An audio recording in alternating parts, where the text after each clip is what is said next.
All right, now let us turn to René Descartes, 1596 to 1650.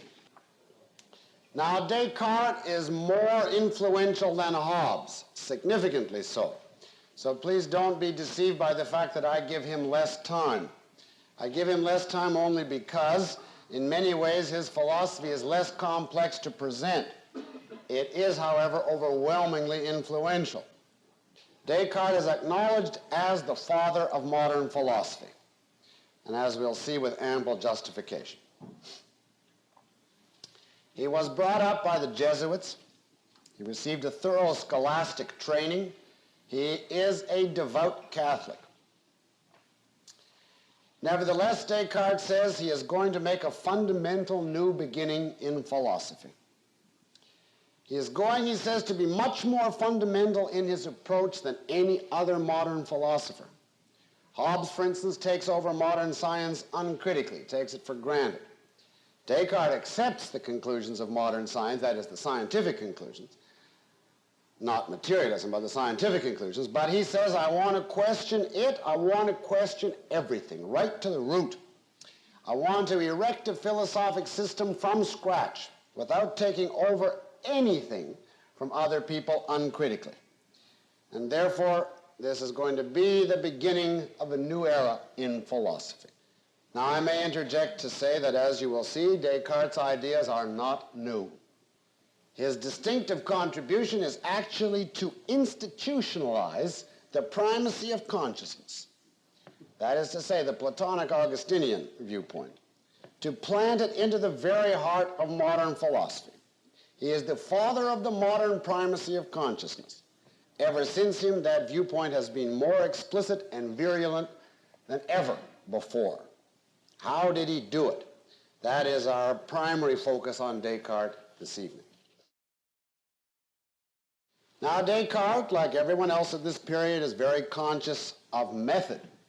One of his early works is Rules for the Direction of the Mind, and another famous one is the Discourse on Method.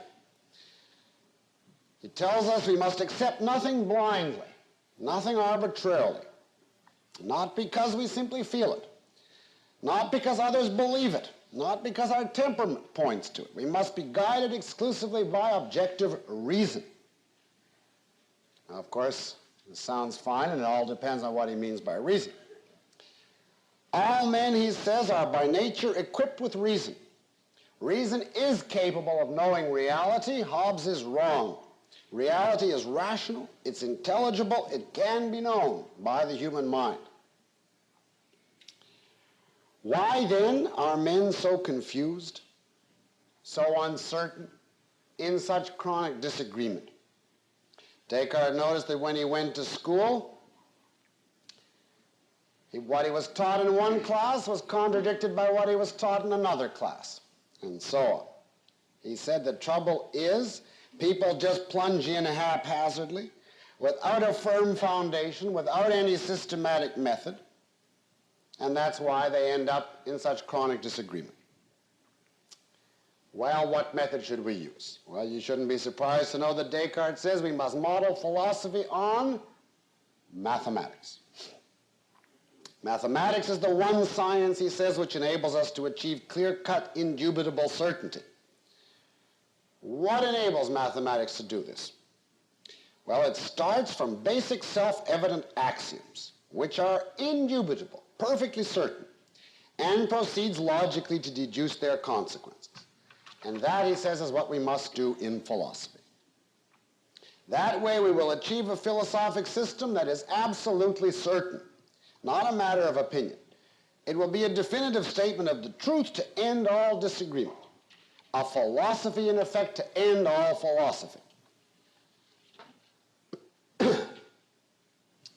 The crucial question, of course, is how are we going to get our fundamental axioms? Now, I point out to you they must be absolutely certain, because everything else rests on them. If there is one chance in 100, in 1,000, in 1,000,000,000,000 that a proposition is not true, it is unacceptable to Descartes as an axiom, because then, of course, it would infect all the rest of our knowledge with that same uncertainty. Well, says Descartes, there's only one way to proceed in our search for fundamental axioms. We must examine every idea we can think of. We must search through the whole range of human thoughts. And of every thought, we must ask, can this rationally be doubted? Are there any rational grounds on which to doubt this idea? Now notice it has to be rational grounds. You can't just arbitrarily say this might be wrong. You have to give a reason. And if there's any grounds, one chance in 1,000 that the idea is wrong, we have to simply abandon it and look further. Now later we may come back and reinstate some of the ideas that we threw out at the beginning. But we throw them out at the beginning because they are no good as the foundation of knowledge. We want the indubitable, the absolutely certain. If we find nothing at all that fulfills this test, when we should close up shop. That's the end of philosophy, period. But if we find even one idea which simply can't be doubted, then our base is established. Now this process is known as Cartesian doubt, Cartesian being the adjective from Descartes. A Cartesian doubter is supposed to be very different from a skeptical doubter. A skeptical doubter doubts because he delights in showing you can't be sure of anything. A Cartesian doubter doubts because he's supposed to be desperate to find something that escapes the possibility of doubt. Cartesian doubt, if you want a formal definition, the method of establishing a fundamental certainty by doubting everything you can conceive of any grounds for doubting. The method of establishing a fundamental certainty by doubting everything you can conceive of any grounds for doubting. Now let me say this method is wrong. It is disastrous. If you approach philosophy this way, only catastrophe can result, as you will see in a moment. Well, let us follow Descartes in the famous process of Cartesian doubt. What can we doubt?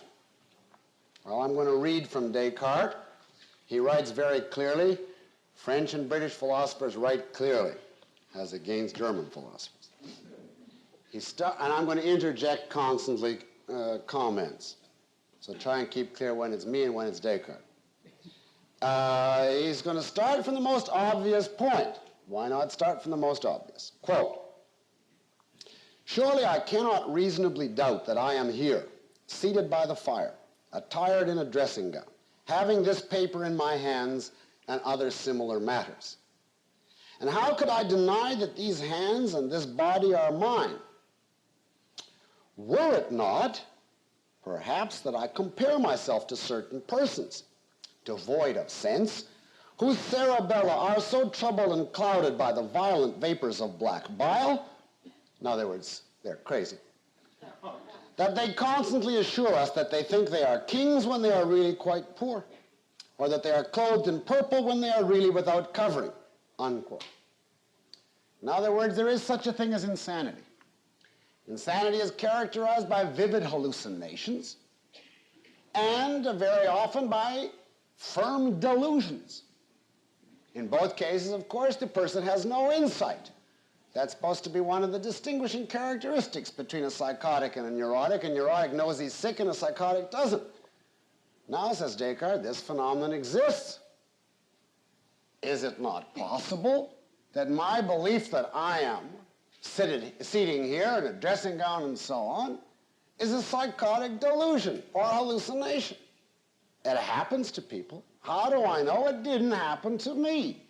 Is it possible? Not probable, but possible. Well, there is one chance in a million that I'm a raving lunatic, and that all this is simply a delusion. If so, I can't accept it because I want the indubitable. That is, so to speak, the insanity division of Cartesian doubt. Now we go on, quote, "At the same time, I must remember that I am in the habit of sleeping, and in my dreams representing to myself the same things or sometimes even less probable things than do those who are insane in their waking moments. How often has it happened to me that in the night I dreamt that I found myself in this particular place, that I was dressed and seated near the fire, whilst in reality I was lying undressed in bed. On reflection, I see manifestly that there are no certain indications by which we may clearly distinguish wakefulness from sleep." Unquote. People dream. One of the characteristics of a dream is that you very rarely know that you're dreaming. You take it as real. You feel fear, passion, etc. This to you is reality. Then you wake up with a start and you say, "Oh, it was just a dream." Well, is it possible that you're dreaming right now, that you're actually home in bed and are having a vivid dream of a lecture on Descartes? At any moment you'll wake up? Well, says Descartes, it's possible, isn't it? There's one chance in 1,000, in 1,000,000. Can't be certain. Out. That is the dream division. Now, there's no use saying the way to tell the difference between a dream and awake is to pinch yourself. Because, of course, Descartes will say, how do you know you're really pinching yourself and not just dreaming that you're pinching yourself? You see what I mean? So he's going to assume the worst because he wants certainty. Continue, quote. "Now let us assume that we are asleep and that all these particulars, for instance, that we open our eyes, shake our head, extend our hands, and so on, are but false delusions. And let us reflect that possibly neither our hands nor our whole body are such as they appear to us to be." Unquote. In other words, maybe the whole thing is a dream. Maybe the whole physical world is a dream or a huge hallucination. After all, can you trust the senses?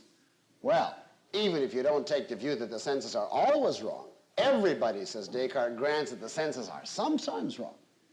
And if the senses are sometimes deceptive, how do you know in any particular case for certain that they're not deceptive in this particular case? Can't be certain of any conclusion about the material world, therefore. It might be a hallucination, a delusion, a dream, a deception. Out. We go on, quote.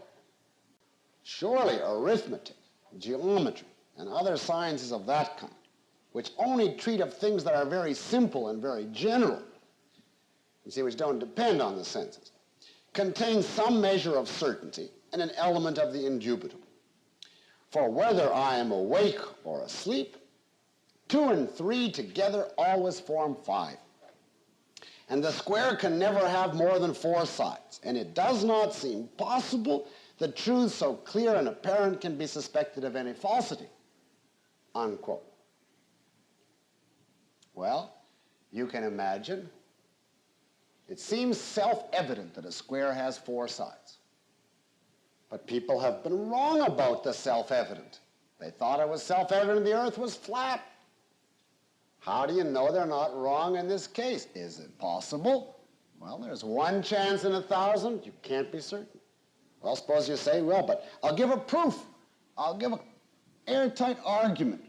Premises leading to a conclusion. The answer comes back, people commit fallacies in their reasoning. They reason invalidly and think honestly that they have arrived at the truth. How do you know you didn't commit a fallacy? Is it possible? One chance in 1,000? Out. Descartes finds still another grounds for doubt even of mathematics. Quote, "I have long had fixed in my mind the belief that an all-powerful God existed, by whom I have been created such as I am. How do I know that he has not brought it to pass, that I am deceived every time I add 2 and 3?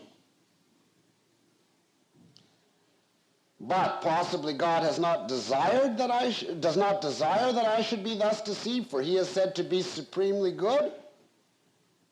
Well, we cannot be certain that God is supremely good. He may be an evil genius, no less powerful than deceitful, who has employed his whole energies in deceiving me. I shall consider, therefore, that the heavens, the earth, colors, figures, sound, and all other external things may be nothing but the illusions and dreams of which this demon has availed himself in order to lay traps for my credulity." Unquote. That's called Descartes' demon.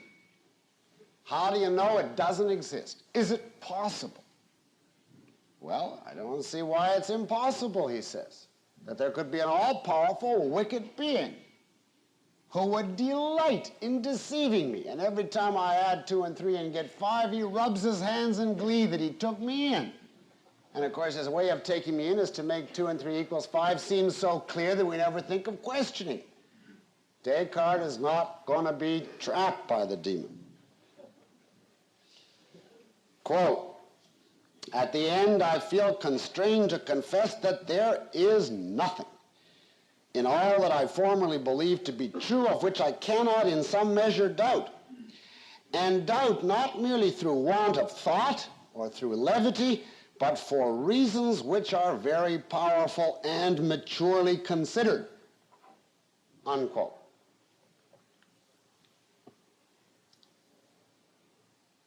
You get the idea. There are all these possible sources of error: dreams, hallucination, delusion, insanity, sensory deception, fallacies, misidentification of the self-evident, etc., etc. All of it, so to speak, symbolized by the demon. The demon really represents the possibility of error.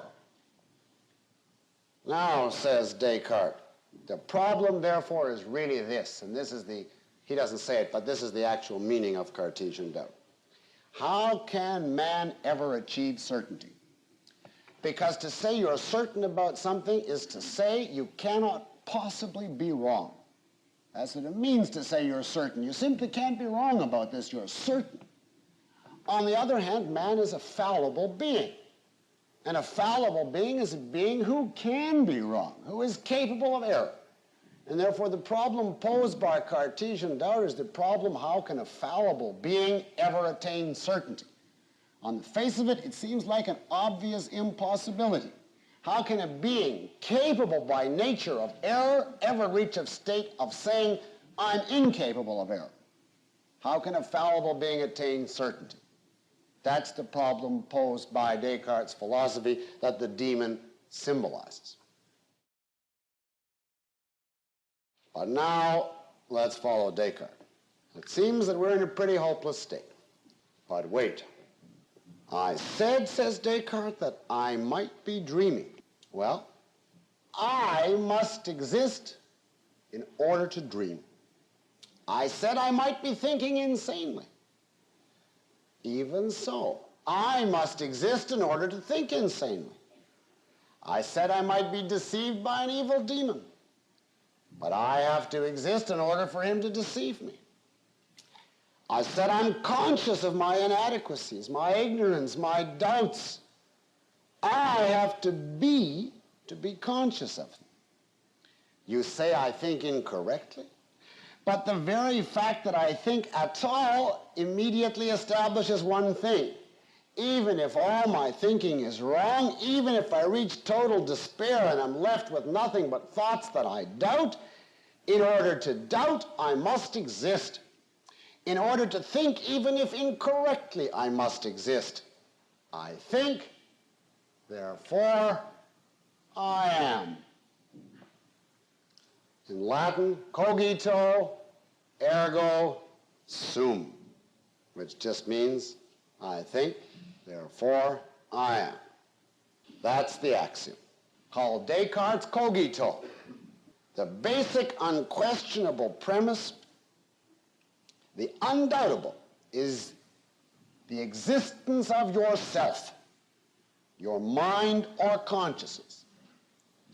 The very act of doubting your consciousness establishes your consciousness, because to doubt is to display a certain kind of consciousness. Now notice that all that Descartes has established is that his consciousness exists. The argument works only for that. One of his opponents tried to establish the body the same way, and he said, I walk, therefore I am. Ambulo ergo sum. Descartes dismissed that as ridiculous because, he said, You might just be imagining that you're walking. You might just be dreaming that you're walking. You might just be thinking that you're walking. The whole material world might be an illusion, including your body. But you can't just be dreaming or imagining that you're conscious, because to dream or imagine means to be conscious. There are certain kinds of consciousness. If somebody says to you, you just think you're thinking, you say to him, fine, if I think I'm thinking, I'm thinking. Because you see, by think, he really means I'm conscious. Conscious in any form. That's what he means by I think. Therefore, the fundamental, indubitable truth is my consciousness exists, as uttered by Descartes or by any one of you who is conscious. The fundamental axiom, the basic premise, the starting point of philosophy of all knowledge is the existence of consciousness. Now, I cannot emphasize enough. At this point in Descartes' philosophy, we do not yet have any grounds to believe that there is a physical world, other people, that you even have a body, or that Descartes even has a body, legs, arms, heart, etc. He knows only that he, Descartes, as a consciousness, exists. In other words, what he maintained is, you can be certain of the existence of consciousness before you can know there is a physical external world. Consciousness has logical priority. And therefore, if we are to find out that there's an external world, and Descartes thought there was one, we must infer its existence somehow from the contents of consciousness. We are not given existence directly. We are given directly as our primary only consciousness. This viewpoint is known as the prior certainty of consciousness, for obvious reasons. The place to start philosophically, the easiest thing to know, is your own consciousness. It is a self-contained entity which you directly and immediately can discover, and which we contradict ourselves to try to deny. It's logically unassailable. But the external world, existence, reality, they are still doubtful. For all we know at this stage, there may be no external world at all. There may be only our consciousness, and that's it. And everything else might be a figment of our imagination, a gigantic deception perpetrated by the demon. Now consider this. Consciousness could, for all we know, exist by itself, without there being a reality. It's a self-contained, independent entity which does not require a reality metaphysic. Obviously, therefore, consciousness is not simply the faculty for perceiving reality, because if it were in the act of being conscious, it would be aware of reality. Since we know consciousness first and don't know existence directly, we are not in immediate contact with reality.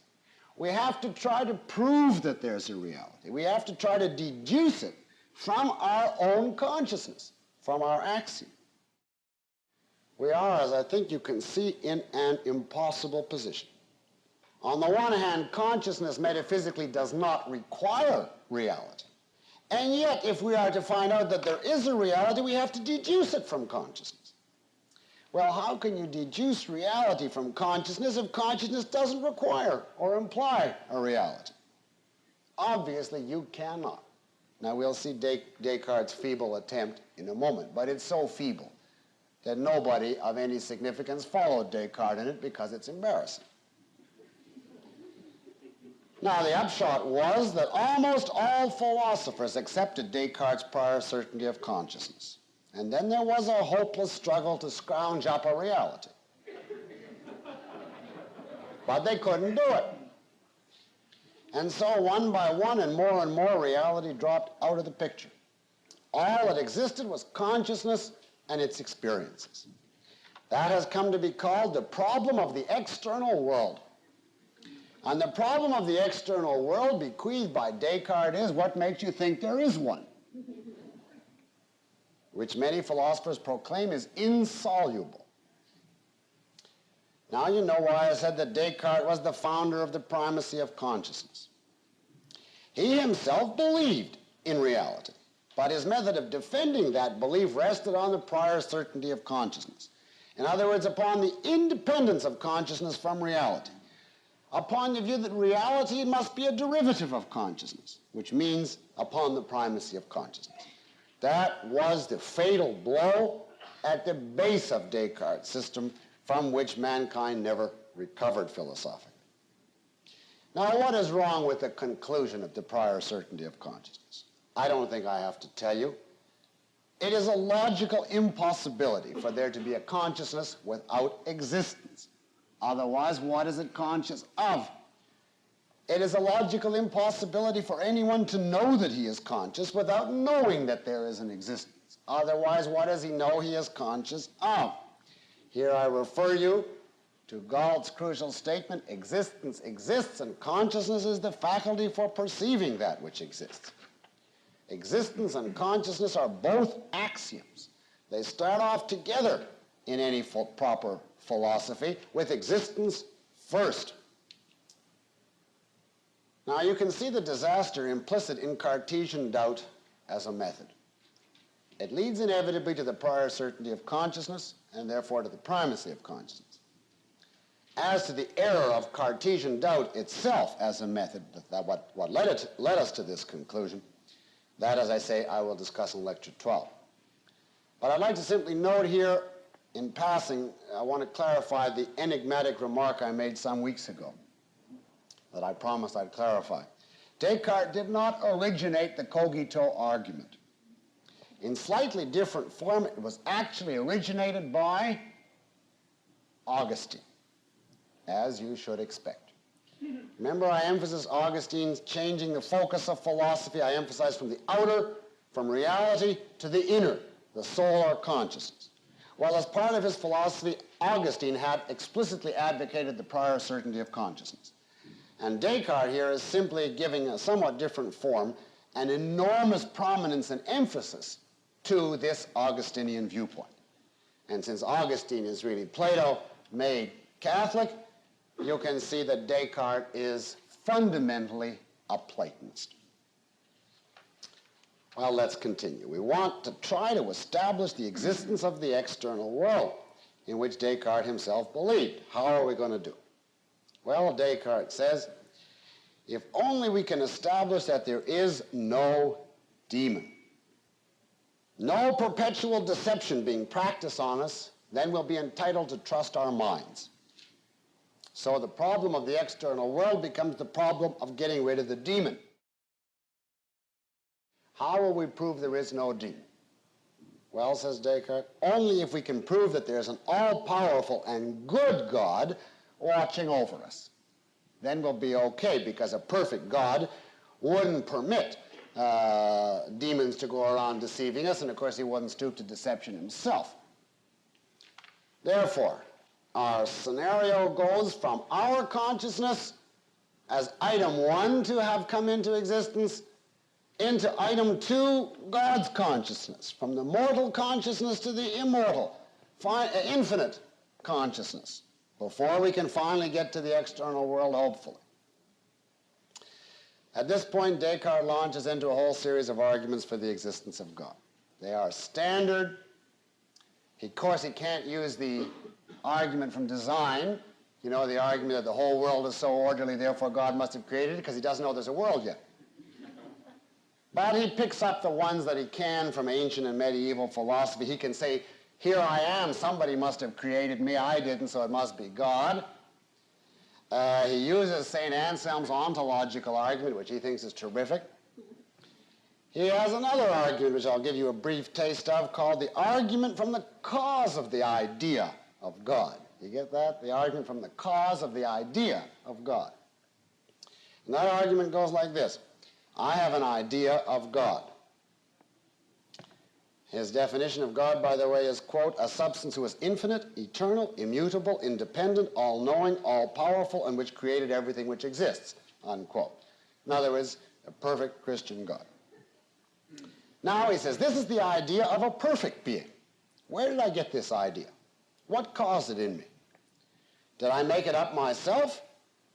No. Why not?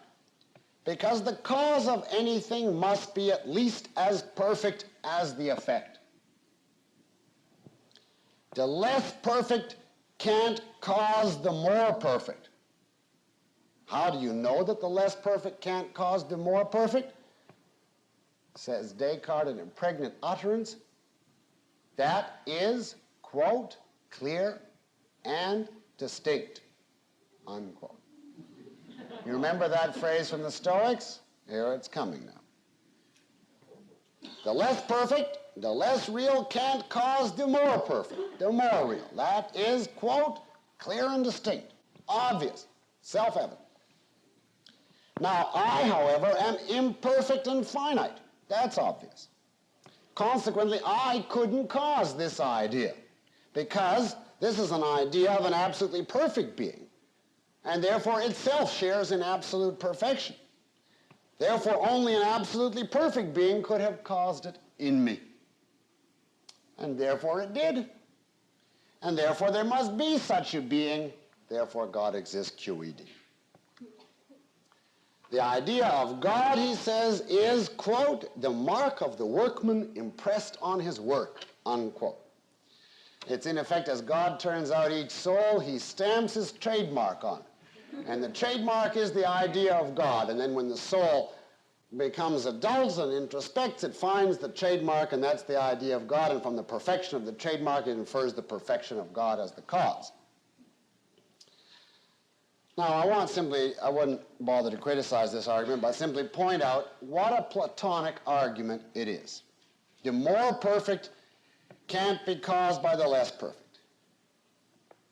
How does that follow? Well, only if you accept Plato's view of degrees of reality and degrees of perfection. There's a higher, really real, really perfect world, and our world, which is a dependent derivative, not as real or perfect. And since the higher world is true reality, it is the source of the imperfect reflections down here. Things down here get such goodness as they have by sharing in the rays emanating from beyond. Now you see, this is the essence of this argument. Our idea of God is a ray of perfection shining in our imperfect persons, so it must come from beyond. In other words, he now takes the Platonic metaphysics as self-evident, and his other arguments are typical.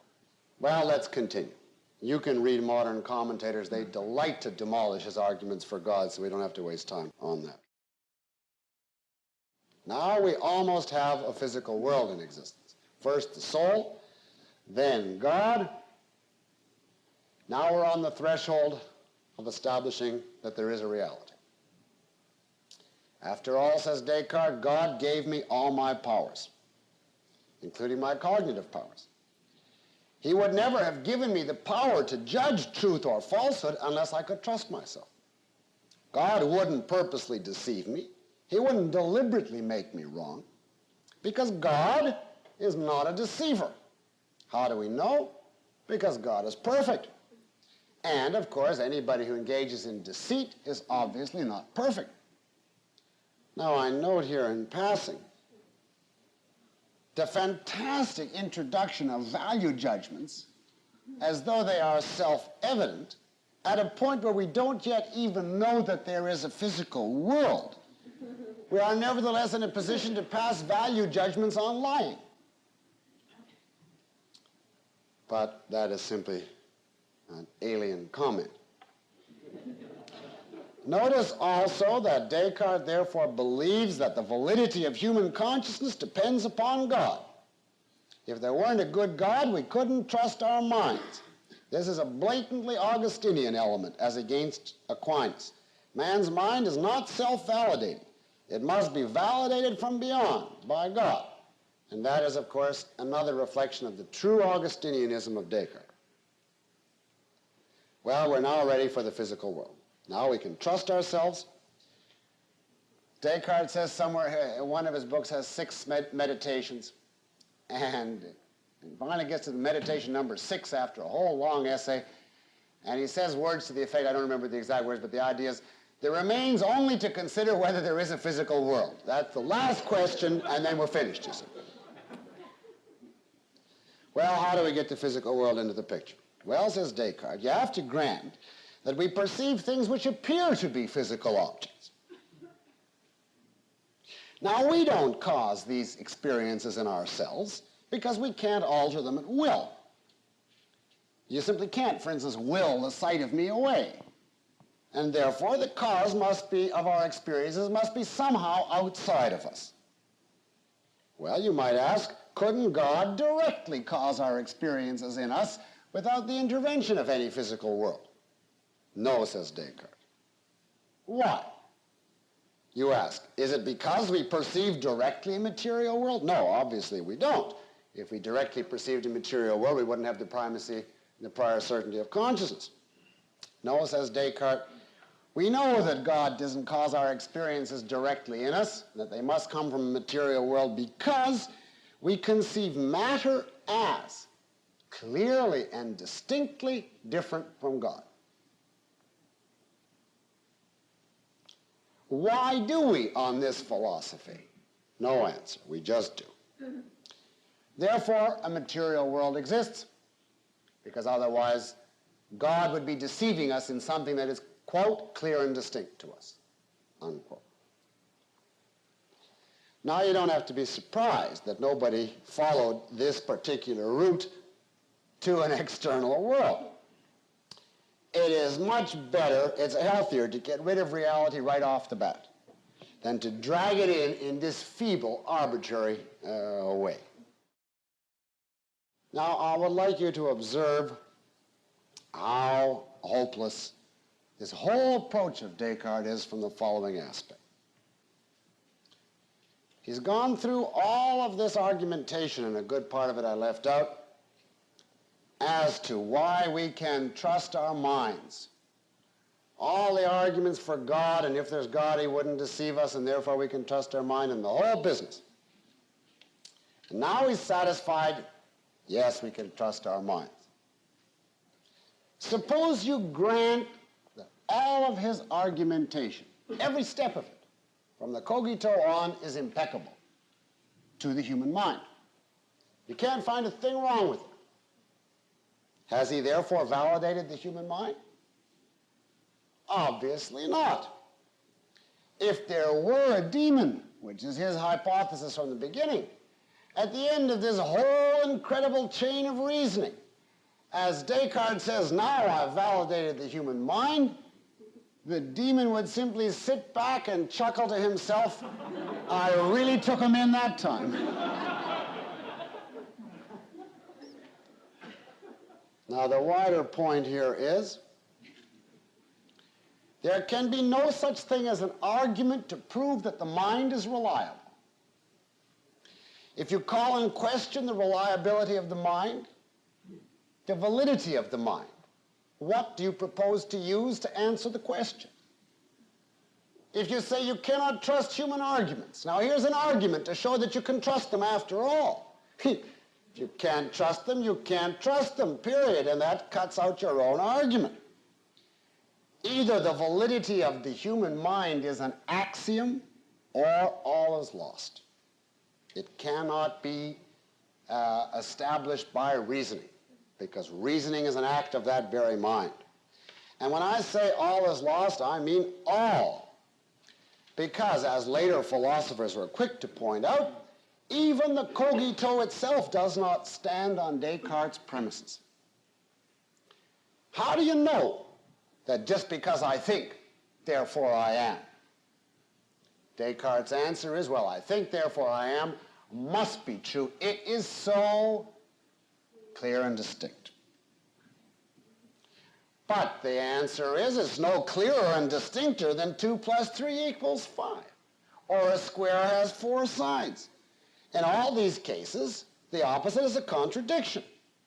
But if we can't trust our minds, if something could be blatantly contradictory to us and nevertheless be correct, then we cannot trust anything, including even the statement that we have minds or engage in doubts. We're wiped out entirely.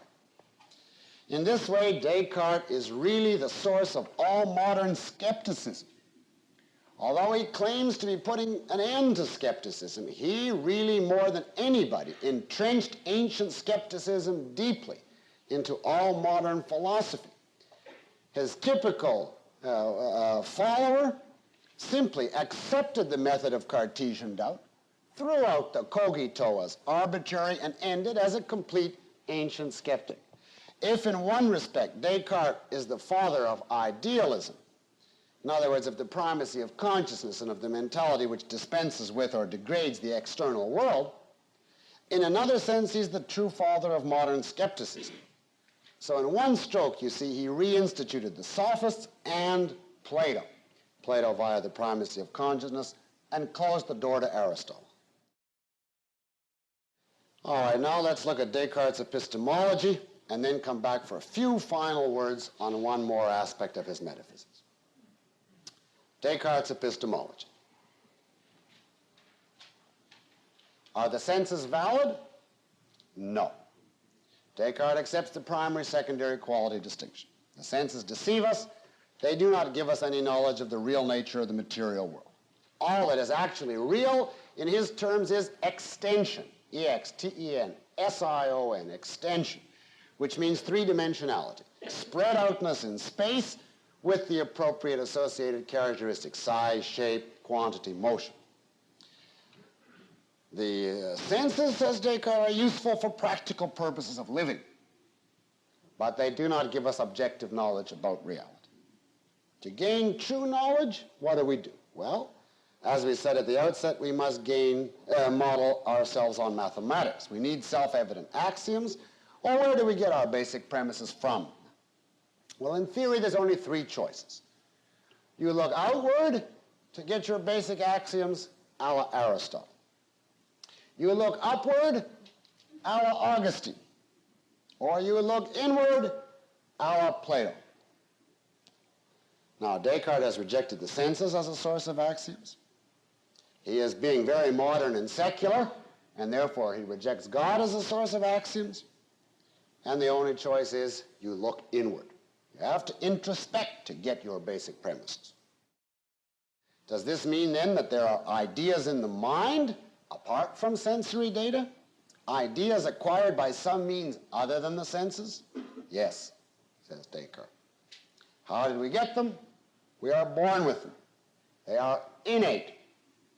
And here, of course, Descartes follows Plato, although he does not believe that all knowledge is innate, only certain crucial fundamentals. For instance, the idea of God is innate, certain mathematical ideas, and so on. He, of course, Descartes, does not believe in the pre-existence of the soul.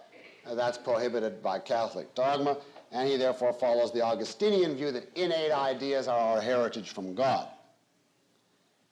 So what do we do to acquire knowledge? We look inward and try to discover our innate ideas. Notice that an idea has become, in effect, a self-contained thing inside our minds that we rummage around to find. An idea is no longer a form of awareness of reality. And of course, the primacy of consciousness that Descartes subscribes to forbids the idea that an idea is a form of awareness of reality. If an idea were an awareness of reality, then whenever we thought or had an idea, we'd be aware of reality, and there could be no prior certainty of consciousness. On the other hand, if an idea is an awareness of reality, we'd have to be aware of reality to get it, so it couldn't be innate. In other words, the real epistemological expression, the epistemological expression of the primacy of consciousness is innate ideas.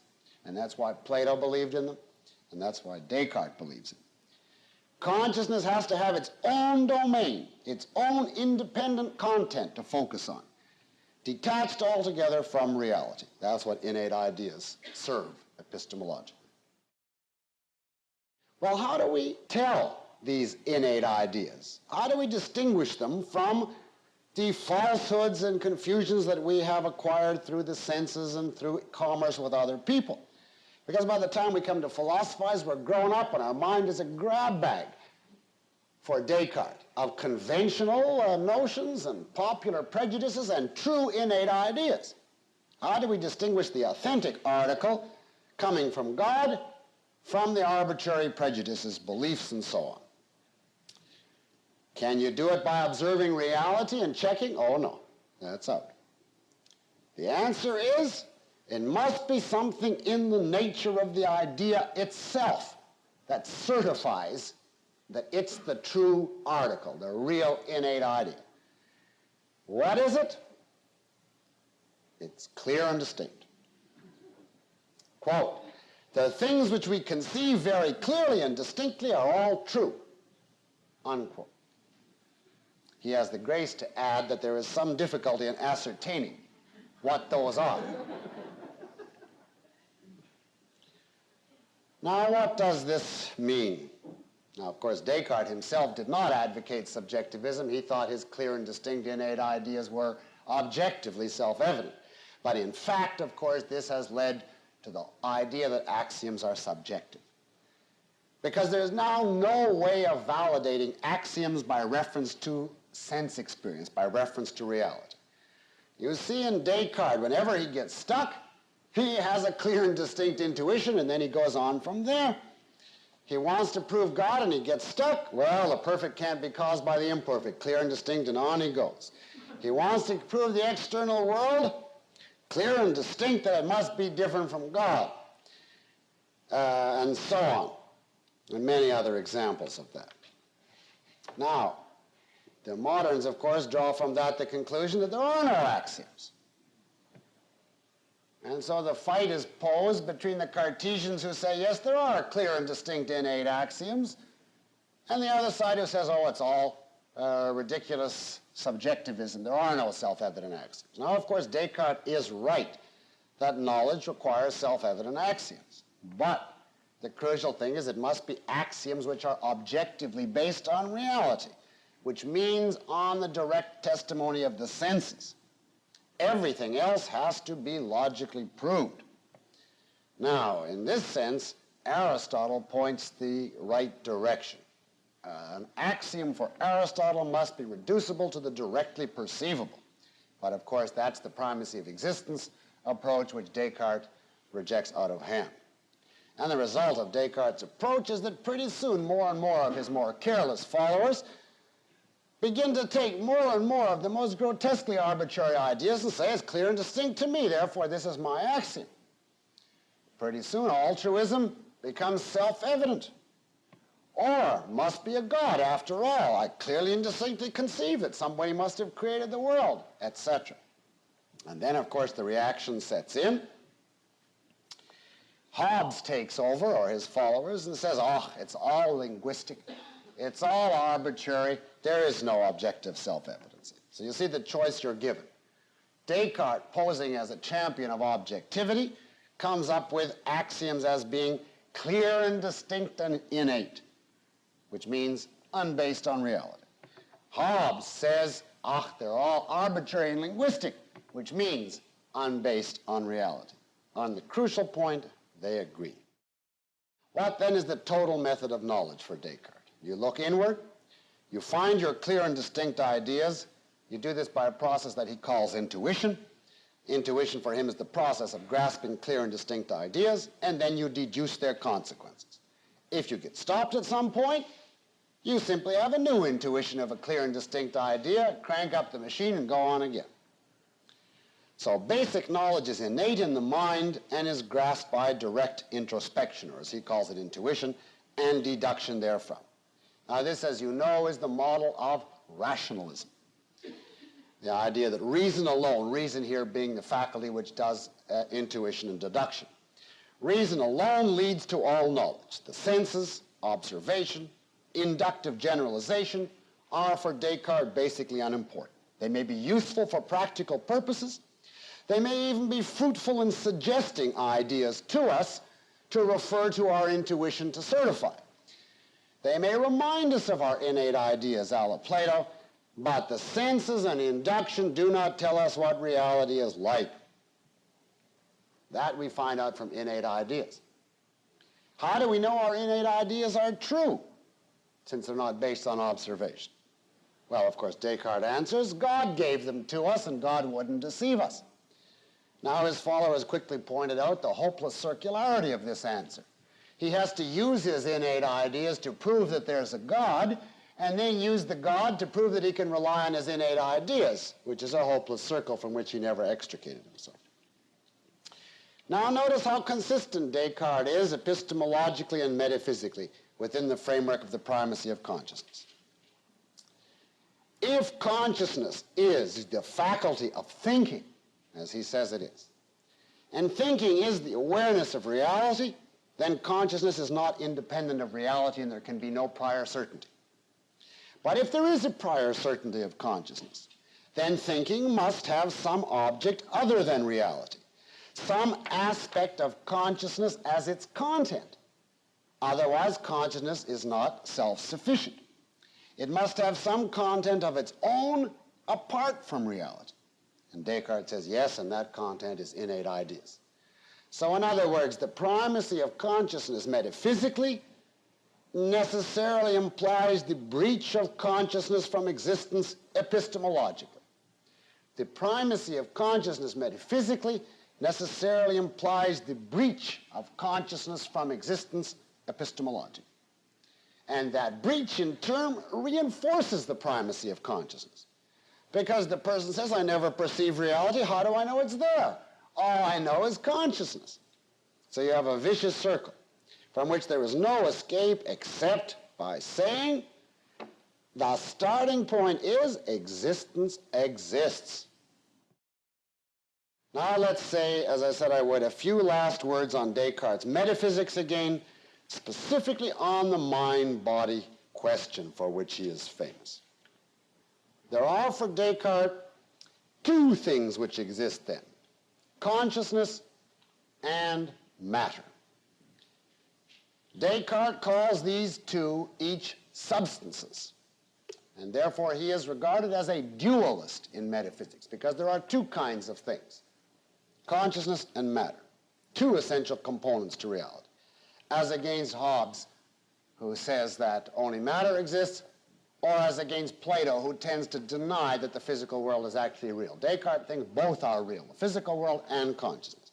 He calls them each substances, and his definition of substance is, quote, a thing which exists in such a way as to stand in need of nothing beyond itself in order to exist. A thing which exists in such a way as to stand in need of nothing beyond itself in order to exist. You can see the trouble in this definition if consciousness is therefore a substance. So the two substances are the mind substance and the body substance, what Descartes calls the res cogitans, the thinking thing, and the res extensio, the spread out thing, or the extended thing. And he adds that really God is the only substance because everything else depends on God, but we can admit that complexity. So we have two completely self-contained substances or worlds, independent of each other, unconnected, a kind of metaphysical laissez-faire in which each leaves the other alone. Neither requires the others. Now, says Descartes, I have achieved a terrific thing by thus splintering the universe in two divisions, because I have found a way of retaining thought, purpose, free will, in a world in which matter is necessarily mechanistically determined by physical laws. Matter, I agree, the res extensio, is a completely material mechanical system, just as Hobbes and the scientists claim it is. Now he says, I believe in God and that there is final causes. There is a purpose to everything that happens, even in the physical world, but final causes are inscrutable to human beings. And therefore, as scientists, we shouldn't look for them. We should content ourselves with ordinary, natural, scientific laws. In that sense, the scientists are absolutely right. But he says God introduced a certain quantity of motion into the world when he created it, and then he withdrew. And from then on, it obeys the laws of modern science. And therefore, scientists can study it as scientists with impunity. But, he says, not only have I preserved the domain of modern science, I have escaped the catastrophe of Hobbes. I have found a place for mind in the world of matter, and therefore for all the things which are crucial to our Catholic religion. Mind is purposeful. So even though matter operates only by mechanism, mind is teleological. Mind thinks. That's the essence of consciousness. It's the thinking thing, the res cogitans. So we're not simply, as Hobbes said, creatures whose brains oscillate according to stimuli. We can think and come to objective conclusions. Mind, he says, has free will. He's a strong believer in volition because he has a clear and distinct idea of it. As to the question of how you reconcile God's causation of everything with free will, he says simply this is incomprehensible to man and we shouldn't consider the question. Mind is immortal. Since it's entirely independent of matter, it can exist without matter. And this is the best proof of immortality ever offered. In a word, we make everybody happy, he says. To scientists and the religionists both, we carve the universe in two. We in effect render unto God the things that are God's, the mind, and unto Galileo the things that are Galileo's, the material world. Thus, Descartes' famous reconciliation of science and religion. Notice, by the way, that free will, purpose, and the power of thought get in under the power of religion and have been associated with it ever since. So to this day, if you say you believe in free will, the power of thought, or the reality of purpose in human psychology, most philosophers and almost all psychologists routinely say, oh, that's some religious crackpot. That's the legacy of Descartes, you see. Now we come finally to man. How do we make sense of man? He is the creature who is a union of the two substances, of mind and body. And the shocking thing is that in the case of man, these two utterly disparate, independent substances can actually influence each other. They can interact as it goes. For instance, in sense perception, something physical strikes my mechanical body, and after the appropriate jigglings and mechanical oscillations, suddenly an event leaps the gap, and in the res cogitans there is a mental experience. That's body influencing mind. And of course the other way around. Watch. I'm now going to describe to you a mental event, namely an intense desire to raise my right arm straight in the air. Now watch. There goes the res extensio following straight up in the air. So obviously there's two-way interaction. Now the question is, how can there be interaction between these two absolutely separate, absolutely different, completely independent substances? This is known as the problem of interaction. And the problem is, Descartes told us, the body is a mechanical part of a mechanical system which moves only on physical contact. The mind is not in space, it's not physical, and therefore it can't contact the body physically.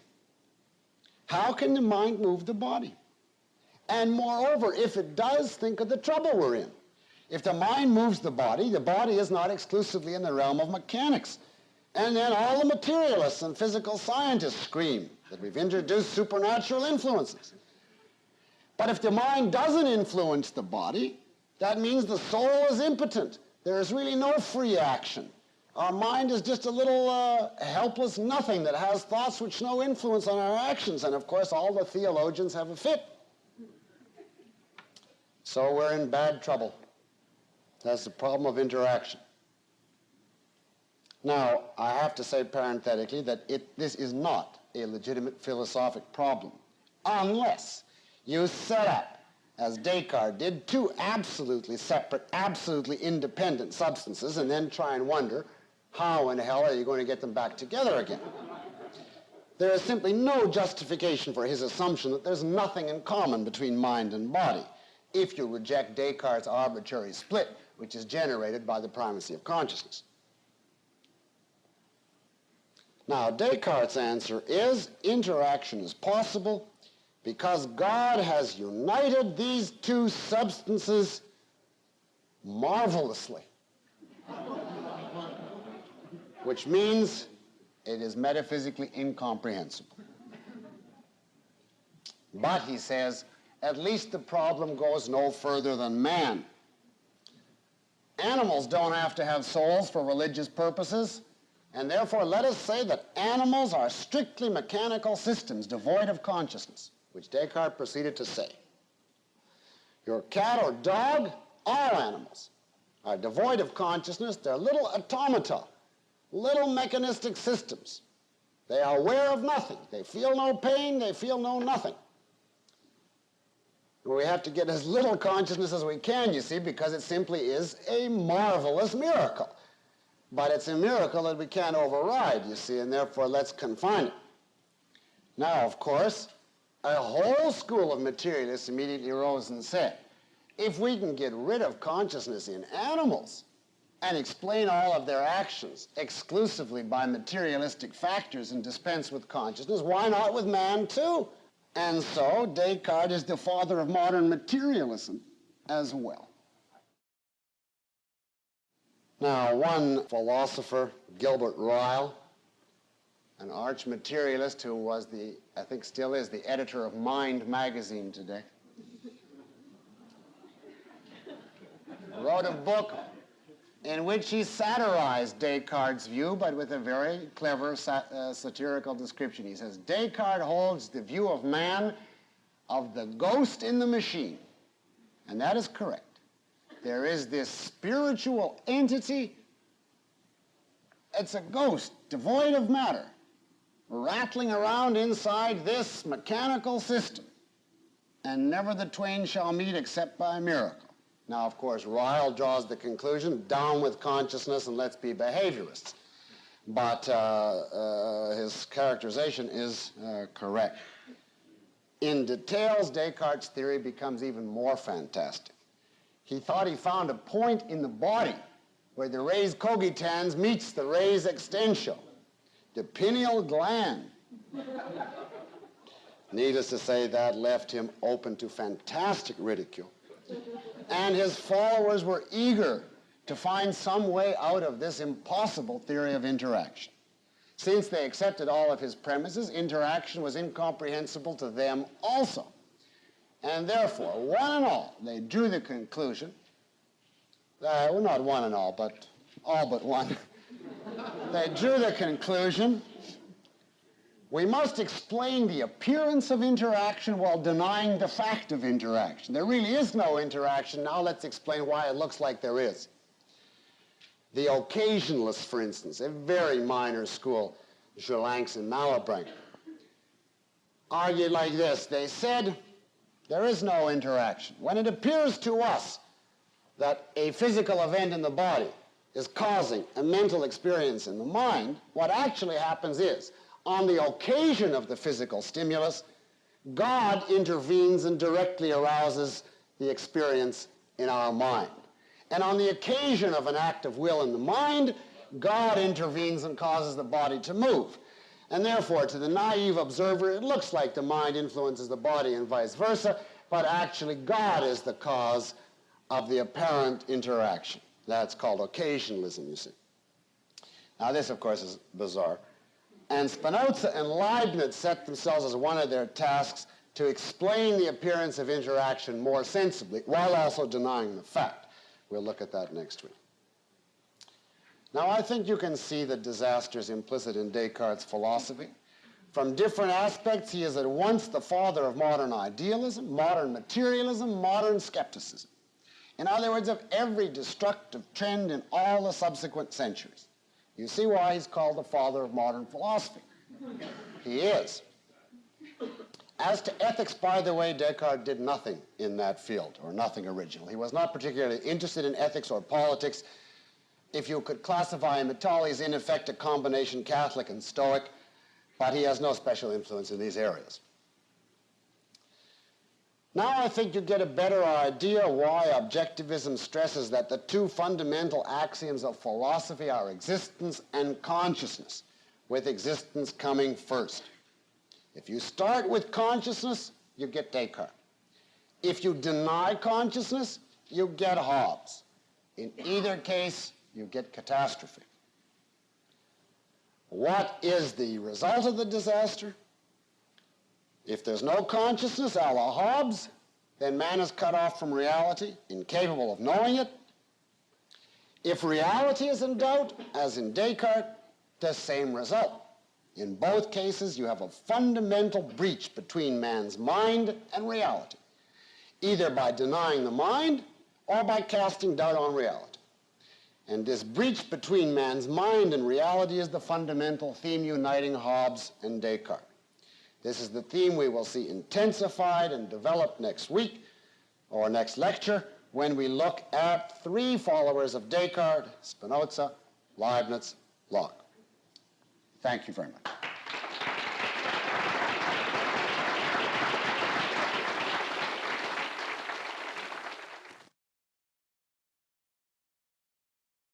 When I give some examples of Descartes' application of mathematics to philosophy, I already have given you the major one, namely the concept of deduction from self-evident axioms as the essence of the method in philosophy. Another one, which is essentially a mathematical method as against the observational inductive approach to knowledge. Another, of course, is Descartes' emphasis on quantity as the true feature of reality metaphysically, the primary qualities being the quantitative ones, you see. And, of course, there are many more in detail. Descartes himself was an accomplished mathematician, but we're not here to discuss his achievements in mathematics.